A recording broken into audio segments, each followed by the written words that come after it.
Si un vase il fait 10 litres, je ne peux pas mettre plus de 2 litres dedans. Bien, le Seigneur va faire en sorte que s'il pourrait en mettre plus, il va mettre en plus. D'un tel point que ça va déborder. Ça va déborder. Un débat de leur débordant. C'est ce que le Seigneur veut faire avec nous. Même si on contient 10 litres, le Seigneur va mettre tellement que tu vas déborder si tu veux pour Dieu. Alors que Dieu soit béni. Oui, être rempli jusqu'à toute plénitude de Dieu. Béni soit le Seigneur. Psaume chapitre 23, verset 5. Tu vois un tulle ma coupe. Tu vois un tulle ma tête et ma coupe déborde. Oui, jusqu'à ton point déborde. Acte chapitre 2 et verset 4. Les 120 disciples furent tous remplis du Saint-Esprit. Vous savez, au début, quand on lit, le Seigneur a apparu à plus de 500 personnes à la fois. Mais cette année, s'ils auraient été les 500 dans la chambre, ils auraient été tous baptisés du Saint-Esprit. C'est normal. Ben oui, parce qu'ils n'étaient pas tous présents. S'ils auraient été tous là-bas, et qu'ils étaient, parce que la Bible nous dit qu'ils étaient tous dans une même pensée. Ils étaient tous ici assis au temple, ils étaient tous dans une même pensée, dans une même direction. Ils étaient 120, les 120 ont été baptisés du Saint-Esprit. Mais si les 500 à qui il a apparu, ils étaient présents dans la même pensée, les 500 ont été baptisés du Saint-Esprit. Mais comment ils ont été baptisés? Comment ils étaient remplis? Ils ont tous été remplis du Saint-Esprit. C'est pas à demi-mesure, c'est pas un petit peu. Ils ont été remplis du Saint-Esprit, qu'à un tel point que les gens de la ville ont été choqués. Ça a fait comme un grand bruit, comme un grand boom. Parce que quand le Seigneur donne, il ne donne pas à demi-mesure. Ça fait des boules dans notre vie. Que Dieu soit béni et glorifié, merci Jésus. Voici un homme qui est un modèle pour nous, qui a été vraiment rempli dans son modèle. Acte chapitre 6, versets 3 à 5. Étienne. Étienne, c'était un diacre. C'est vrai qu'après on voit qu'il est rentré dans le ministère, mais c'était un diacre. La parole de Dieu nous dit qu'Étienne, rempli du Saint-Esprit, rempli de sagesse, rempli de foi. Seigneur, comme il était rempli. Il était rempli à ras-bord de tout. Rempli d'esprit, rempli de foi, rempli de tout. Les disciples, remplis du Saint-Esprit. Étienne, rempli. Que nous soyons remplis jusqu'à toute plénitude de Dieu. Remplis, toujours remplis. Voilà ce que le Seigneur veut faire. Il ne nous donne pas un petit peu, le Seigneur. Si toi tu veux un petit peu, tu auras un petit peu. Et hier, un frère disait ça, on a été fait une réunion avec David.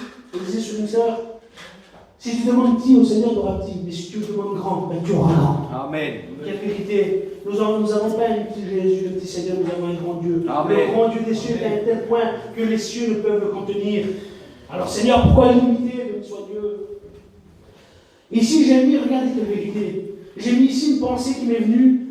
Avoir un beau vase ne suffit pas. Avoir un beau vase. Vaut mieux avoir un vase d'argile rempli qu'un vase d'or vide. Et oui, un vase d'or, c'est merveilleux, de valeur qu'il a. Mais les vides, il n'y a rien dedans. Je me sérieux toujours celui-là à côté en terre, parce que c'est lui qui est rempli. L'autre, il est là, il est en garniture. Le Seigneur ne lui intéresse pas la garniture. Il veut quelque chose d'utile. Il veut que tu sois utile. Peu importe qui tu es, si tu es un vase de terre, tu es un vase d'honneur. C'est ça qui compte, béni soit Dieu. Merci Jésus. Alors ici, le contenu du vase, on va revenir sur le contenu du vase, parce que le vase étant propre, il faut le remplir. Que Dieu soit béni. Et vous gardez encore 5-10 minutes. Ici, on peut mettre dans le vase de l'eau. On sait très bien que l'eau nous représente la parole de Dieu. Jean chapitre 2, on s'aperçoit que les Juifs, à un moment donné, ils arrivent à un endroit et ils vont être. Ça s'appelle ça la purification des Juifs. Et il y a des gens qui sont là, des gros vases qui sont là remplis d'eau. Ils vont pouvoir se purifier. C'était de l'eau qu'il y avait dedans, ils se purifiaient. C'était selon la coutume. Ils ne leur rentraient pas dans le temple sans savoir purifier. C'était des vases qui étaient là, qui étaient destinés à ça. Jésus va dire quelque chose. Il va dire, prenez ces vases, prenez-les. C'était des vases qui étaient destinés à la purification des Juifs. Et il va dire, remplissez-les à ras-bord. Encore remplis.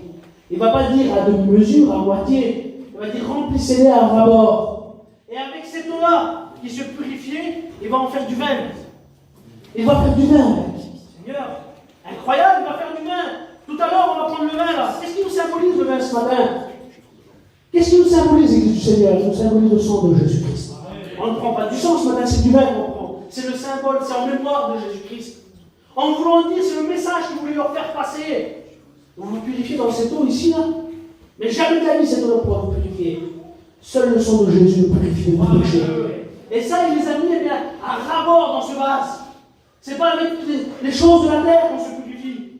Il leur a prouvé, il leur a montré encore. Alors, quelque chose de merveilleux. Ils avaient fait quelque chose, ils avaient fait l'acte de le remplir à ras-bord. Sois rempli à ras-bord ce matin. Même si vous voulez dire débordant ce matin. Débordant ce matin, Christ du Seigneur. Oui, ensuite, Ésaïe va dire ses paroles, Ésaïe 21. Il va dire apportez de l'eau à ceux qui ont soif. N'oubliez pas en introduction, je vous ai dit que nous sommes des vases, c'est vrai, mais nous avons le vase de l'Éternel dans les mains. Tu as le vase de Dieu dans tes mains, mais est-ce que tu as de l'eau pour apporter à ceux qui ont soif? Apportez de l'eau à ceux qui ont soif. Apportons-le l'eau de la parole de Dieu à ceux qui sont bien desséchés dans le monde, qui passent dans le désert du monde, ils n'ont pas une goutte d'eau. Apportez de l'eau à ceux qui ont soif. Ne te limite pas. Toi, tu as la source. Quel égoïsme de garder une source tout seul. Quelqu'un meurt de soif à côté, toi, tu as une source cachée. Une source intarissable, inépuisable. Donne un petit peu d'eau à côté de toi. Seigneur, c'est pas longtemps. Un petit peu d'eau, un petit verre d'eau fraîche là. Comment ça fait du bien. Béni soit le Seigneur. De l'eau, Jean chapitre 2, oui, on l'a vu, béni soit Dieu. Ensuite, il y avait des personnes qui mettaient de l'huile. Alors je passe vite. Le Saint-Esprit qui nous conduit dans toute la vérité. Jean chapitre 14, verset 6. Jésus va dire, je suis le chemin, je suis la vérité, je suis la vie. En voulant dire, si nous sommes remplis d'huile, que nous avons l'huile dans le vase, alors le Saint-Esprit ne fera jamais autre chose. Il peut faire beaucoup de choses, vous allez bien compris. Mais que de nous conduire dans la vérité. Il ne nous conduira jamais ailleurs qu'en Jésus-Christ. Il ne nous conduira jamais ailleurs que dans ses mains. Il ne nous fera jamais devenir un vase à usage vil, inutile. Mais toujours rempli du Saint-Esprit. Que Dieu soit béni. Il y en a qui mettaient du parfum. Le parfum symbolise la prière et le témoignage. On s'aperçoit dans l'Apocalypse, je le commande juste Apocalypse 8. Et voici qu'il y avait un ange qui tenait un encensoir d'or dans ses mains. Et lui fit donner beaucoup de parfum, afin qu'il le recueillisse avec les prières des saints qui montaient de la main de l'ange devant la face de Dieu. Ça nous reprend notre vie de prière, notre vie de communion. Que c'est triste, je vous le dis par expérience, Église du Seigneur. Je vous le dis par expérience. Quand on a un manque de prière, de communion, ça m'a déjà arrivé. Quelle tristesse et désespoir dans ma vie. Après, on sent que le ciel est fermé. La prière, il n'y en a plus. Alors le ciel est fermé.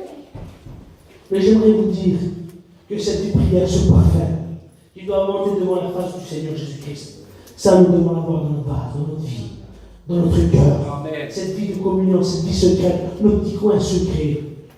Nos petits coins secrets. Nathanaël était sous un arbre. Je ne sais pas si c'est sous un arbre ton coin secret. Mais oui. Zachée, lui, était dans un arbre. Mais oui. Peut-être tu es dans ta chambre, dans ta voiture. Il y avait plusieurs. Il y en avait qui c'était dans le temple. Il y en avait qui c'était sur les chemins. Vous avez vu, des fois, on prie. On va prier quelque part. Ça m'arrivait déjà. En marche, on ne s'aperçoit pas, on a fait peut-être 7-8 km de marche. Et c'est pas difficile de marcher. Et si on doit aller pour prendre quelque chose, on se traîne.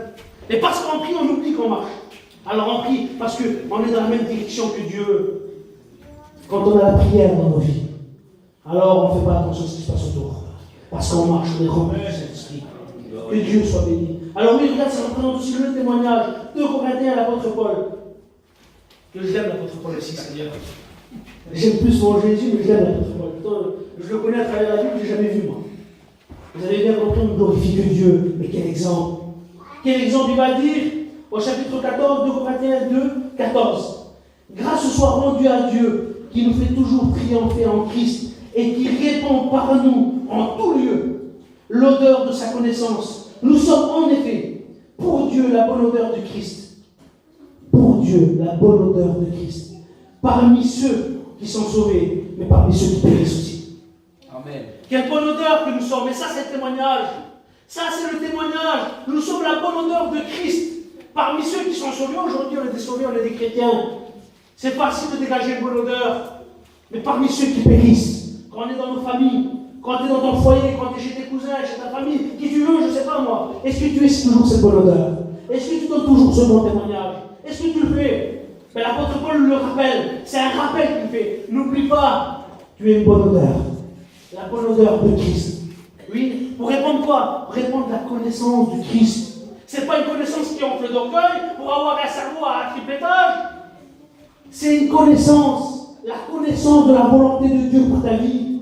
Tu l'as bien connue. On est encore content de la connaître aujourd'hui. Et il y en a plein qui ne la connaissent pas. Et c'est à travers notre témoignage qu'on peut la faire révéler. Qu'on peut la porter apporter aux autres. Que Dieu soit glorifié, merci Seigneur. Alors oui, regardez, c'est aussi le sacrifice de Jésus. Le parfum représente aussi le témoignage, mais témoigner de quoi? Le sacrifice de Jésus. L'apôtre Paul, toujours l'apôtre Paul, Éphésiens chapitre 5, verset 2, et marcher dans l'amour à l'exemple de Christ, qui nous a aimés et qui s'est livré lui-même à Dieu pour nous comme une offrande et un sacrifice de bonne odeur. Un sacrifice de bonne odeur. Voilà, c'est ce que nous devons apporter. C'est quoi la bonne odeur aux autres? L'odeur de la connaissance de quoi? L'odeur de la connaissance de l'œuvre de la croix. Amen. Parce qu'elle est la solution. N'essayez pas de compliquer. L'amour de Dieu manifesté à la croix, il n'y a rien d'autre. Un mort peut ressusciter, ça ne changera pas une personne. Mais l'amour de Dieu, quand elle frappe un cœur, elle transforme, elle bouleverse tout. Amen. Elle bouleverse absolument tout. On n'a pas besoin de voir un ange descendre du ciel. L'autre jour, un jeune garçon m'a posé la question, il faudrait vous prêcher des miracles et des choses comme ça. Et il soit Dieu pour les miracles. Mais ce qui a changé ma vie, ça a été l'amour de Dieu. Amen. Ça a été l'amour de Dieu. C'est l'amour de Dieu qui nous fera prendre des décisions. C'est le moteur de notre vie chrétienne. C'est l'amour, l'amour, et rien d'autre que l'amour. Qui nous séparera de l'amour de Dieu? Qui? Sur ces tribulations, les épreuves, les difficultés, la nudité, la faim, la soif, ce que vous voulez. Oui, même si tu as vu un mort ressuscité, et les épreuves de la vie peuvent te faire changer d'avis. Le doute, ce que tu veux. Mais l'amour de Dieu, quand on l'expérimente, cet amour, Seigneur, je pourrais inventer des mots, je le ferai, je n'en ai pas. Oui, l'amour de Dieu. C'est ça la bonne odeur de Christ parmi ceux qui sont perdus. Ils ne se sentent pas aimés du monde, ils sont rejetés, maltraités, ils sont détruits par le monde. Mais il faut leur dire que Jésus les aime. Amen. Pas seulement en parole, mais que Jésus les aime et qu'il leur a prouvé par la croix. Que Dieu soit béni. Alors oui, répondre de l'odeur du sacrifice de Jésus-Christ. Alors que Dieu soit béni. J'ai mis ici en pensée, Nombre chapitre 4, verset 9, le vase devait être couvert pour protéger ce qu'il y avait à l'intérieur. Un vase découvert était consigné comme impur. Nombre chapitre 19, verset 15, vous pouvez le lire. Je vais passer dessus. Ecclésias chapitre 10, verset 1, les mouches qui tombent dans l'huile, dans le parfum, rendent le parfum, rendent l'huile inutilisable. C'est pour ça qu'un vase devait être toujours fermé. Être toujours fermé. Toujours protéger ce qu'il y avait à l'intérieur. Le couvercle, c'était ça qui protégeait ce qu'il y avait à l'intérieur.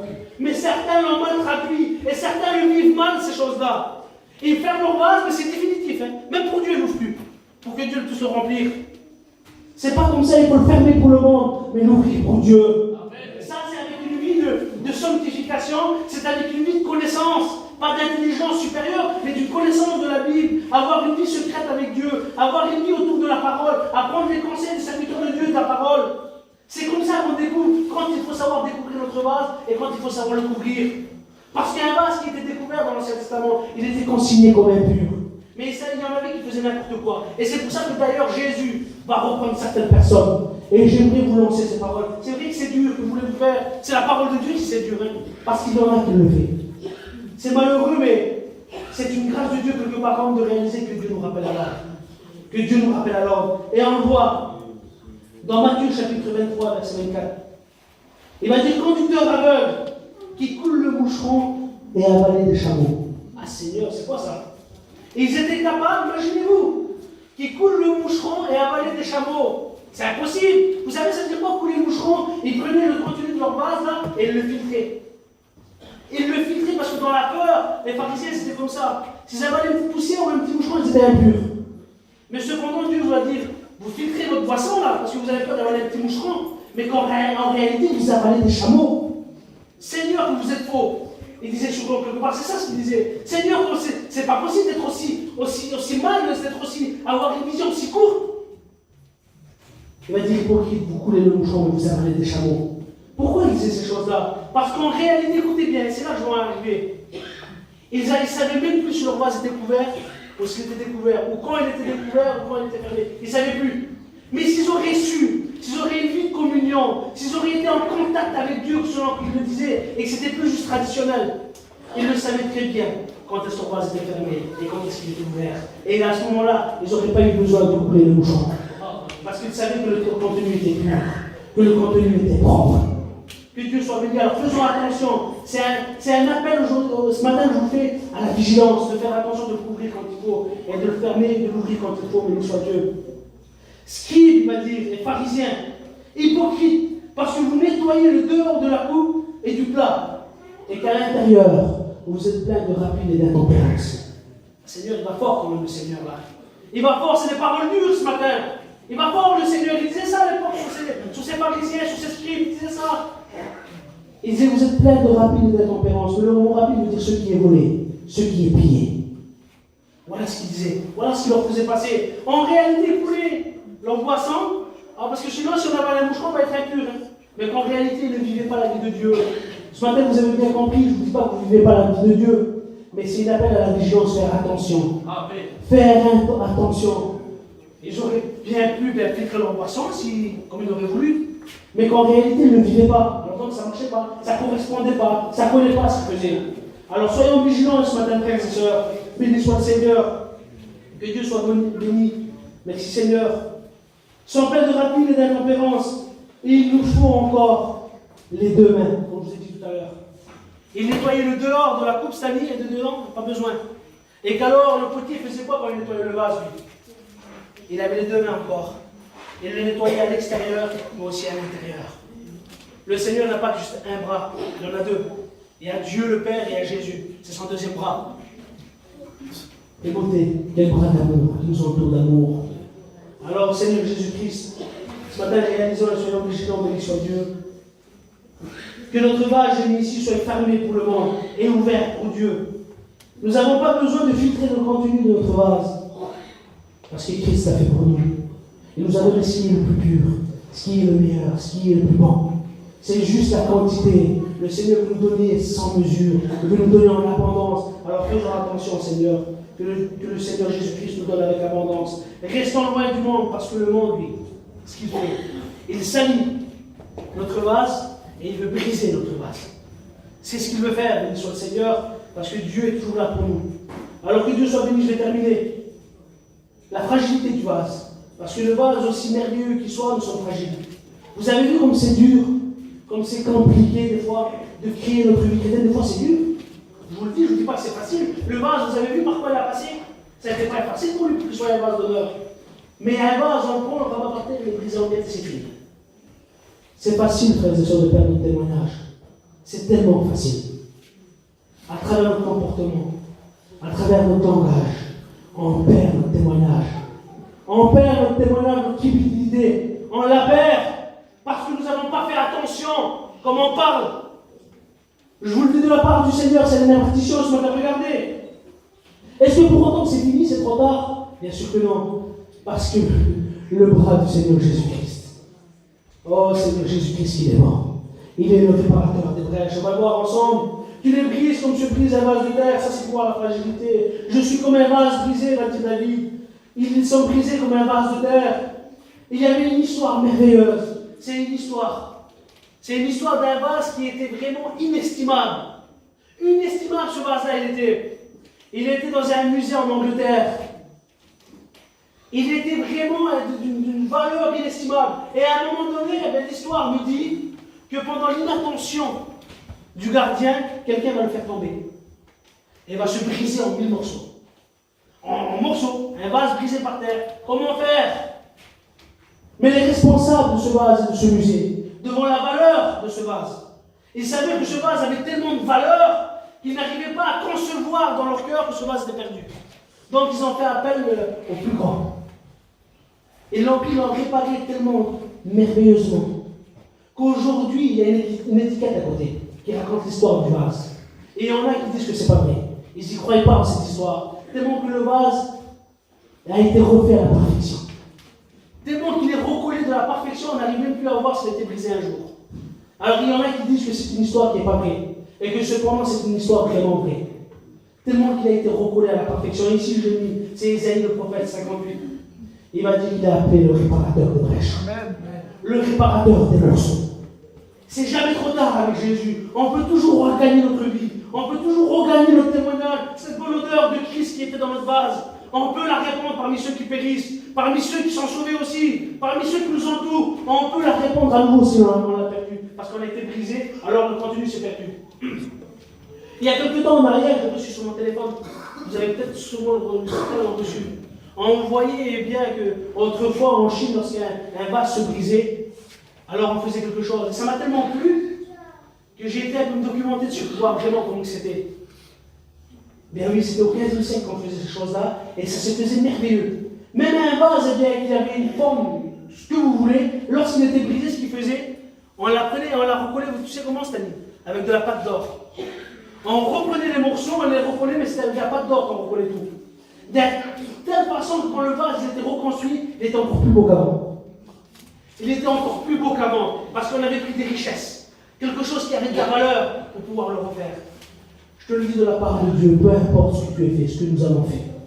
Quand le Seigneur nous recolle les morceaux, non seulement il recolle à la perfection quelque chose de merveilleux, mais c'est pour nous faire grandir encore plus. C'est pour que nous ayons encore plus de valeur. Lui, il recolle les morceaux à la pâte d'or, Seigneur, tes beautés. L'or nous symbolise la royauté de Dieu. C'est parce qu'en réalité, nous ne sommes pas grand-chose, mais c'est Dieu qui a mis de la valeur dans nos vies. Béni soit le Seigneur. Nous sommes des vases d'argile fragile, mais Dieu a mis des trésors à l'intérieur. Et 2 Corinthiens, chapitre 4, verset 7, nous dit, nous portons ce trésor dans des vases de terre. Ah, c'est pas dans des vases d'or qu'on le porte. C'est pas dans des vases d'or qu'on le porte. Nous le portons dans des vases de terre, vous savez pourquoi? Afin que cette grande puissance, nous dit l'apôtre Paul, lui soit attribuée à lui et non pas à nous. Pour réaliser, si nous avons quelque chose de valeur, c'est pas à cause de nous. C'est pas juste à cause de nous. C'est parce que lui, c'est lui, la valeur, c'est lui. Nous avons juste voulu. Il a besoin juste de notre accord. Et lui, il met des richesses en abondance. Et il met des richesses en abondance. C'est toujours dans nos cœurs. Et sans arrêter. Oh Seigneur, je vous dis quelque chose. Je voudrais citer un texte de la parole de Dieu que vous connaissez. On aime bien lire ce texte. Qu'as-tu que tu n'aies reçu? Et si tu l'as reçu, pourquoi t'en glorifies-tu comme si tu n'aurais rien reçu? Au contraire, tout ce que tu as reçu, tout ce que nous avons reçu, vient de Dieu. Et c'est ça les richesses de Dieu dans nos cœurs. C'est ça qu'on peut appeler cette année des richesses injustes. On ne méritait rien du tout. Mais dans son amour, lui nous les a donnés. Alors que Dieu soit béni. Merci Seigneur. Ecclésiaste chapitre 19. Qu'en tout temps tes vêtements soient blancs et que l'huile ne manque pas sur ta tête. Que notre vase soit toujours rempli, propre, toujours rempli d'huile, rempli d'eau, rempli de parfum. Regardez ce que l'apôtre Paul va dire. Et s'il a voulu faire connaître la richesse de sa gloire envers des vases de miséricorde qu'il a d'avance préparés pour sa gloire. Et si lui, il a voulu, c'est lui le maître de toutes choses, le créateur de la vie, si lui, il a voulu, est-ce que tu vas contester une fois de plus ce matin, toi? Si lui, il le veut, faire connaître sa grâce, sa miséricorde, envers des vases de miséricorde. Vous savez, c'est quoi la miséricorde? C'est la pitié de Dieu pour l'homme pécheur. C'est ce qui pousse Dieu à pardonner aux misérables. Le mot miséricorde. Alors oui, on est des bases de miséricorde.